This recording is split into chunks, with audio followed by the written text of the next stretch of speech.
U.S. President Barack Obama has invited Israel and the Palestinians to resume peace negotiations, with America says should produce an agreement in 1 year, and both sides have accepted. Israeli Prime Minister Benjamin Netanyahu and Palestinian President Mahmoud Abbas are both expected in Washington for the start of the talks on September 2nd.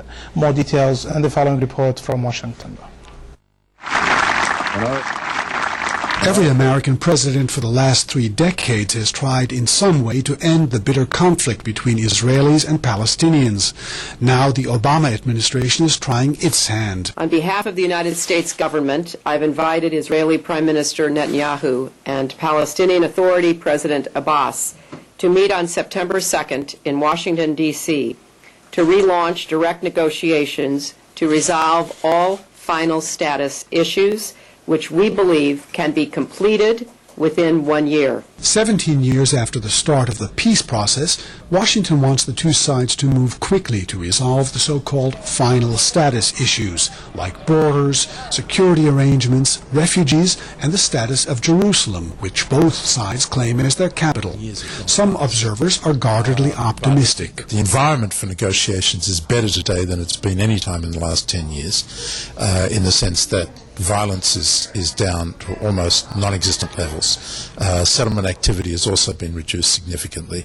Those are the two key factors, external factors, that disrupted the negotiations in the 1990s. Both Israel and the Palestinian Authority say they are entering the talks in good faith. An early test will come at the end of September, when Israel's self-imposed moratorium on new settlement construction ends. The chief Palestinian negotiator says new building would end the talks. We hope that the Israeli government, when presented the choice between settlements and peace, that they will choose peace. Another major difficulty is the split between the Palestinian Authority and Hamas, which governs Gaza.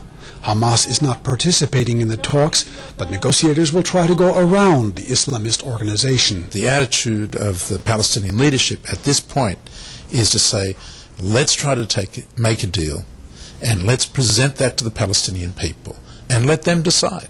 And I think that's the best way to do it.